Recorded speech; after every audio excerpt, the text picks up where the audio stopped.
গভীর রাত, ঘুম আসছে না, যন্ত্রণায় ছটফট করছি। ৮ ফেব্রুয়ারির অভিশপ্ত দিনটির নানা ঘটনাবলীর কথা মনে পড়ছে। নানা রকম দৃশ্য চোখের সামনে ভেসে উঠছে খালেদা জিয়ার নিষ্পাপ মায়াভরা মুখখানি। বিচারের নামে এক নিষ্ঠুর অবিচারের শিকার হয়েছেন তিনি। তার প্রতি হয়েছে কি অমানবিক আচরণ, কিছুতেই সহ্য হচ্ছিল না।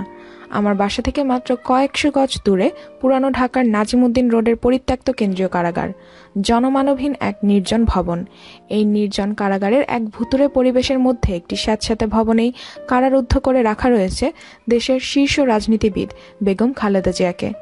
একটিবারের জন্য ভাবা হয়নি তিনি ৩ বারের নির্বাচিত সাবেক প্রধানমন্ত্রী, সবচেয়ে জনপ্রিয় একটি রাজনৈতিক দলের চেয়ারপারসন। এই কথাও বিবেচনা করা হয়নি তিনি ৭৩ বছর বয়স্ক একজন নারী, তার শারীরিক অবস্থা ভালো নয়, তিনি একজন স্বামীহারা, একজন সন্তানহারা মানুষ।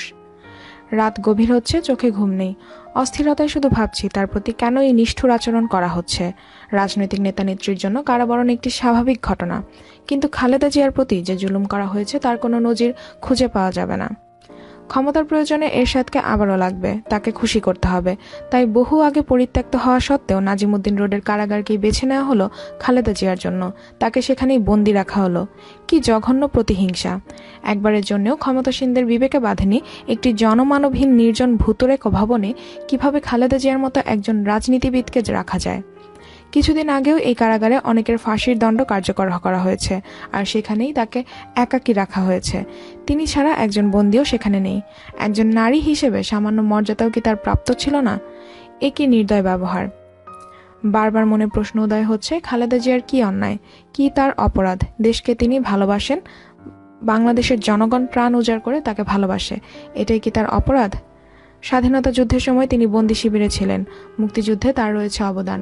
তার স্বামী জিয়াউর রহমান স্বাধীনতার আনুষ্ঠানিক ঘোষণা দিয়েছে, সেক্টর কমান্ডার হিসেবে রণাঙ্গনে যুদ্ধ করেছেন, জনপ্রিয় রাষ্ট্রপতি হিসেবে দেশের উন্নয়নে অতুলনীয় ভূমিকা রেখেছেন। এটাই কি অপরাধ? খালেদা জিয়ার রাজনৈতিক জীবন গণতন্ত্রের জন্য নিবেদিত। তিনি গণতন্ত্রের জন্য সংগ্রাম করেছেন, গণতন্ত্র পুনরুদ্ধার করেছেন এবং সংসদীয় গণতন্ত্র এনেছেন। এটাই কি তার অপরাধ? এই দেশের বেশিরভাগ উন্নয়নের সঙ্গে তিনি ও তার স্বামী জিয়াউর রহমান সরাসরি সম্পৃক্ত। এই কি তার অপরাধ? হিজড়া সম্প্রদায়ের একজনের কথা বলি, নাম তার কাজলী হিজড়া। খালেদা জিয়ার একজন ভক্ত, সকাল ৯টা থেকেই সেখানে উপস্থিত। খালেদা জিয়ার জন্য তিনি রোজা রেখে এসেছেন। তাকে মা মা বলে অঝরে কাঁদতে দেখেছি।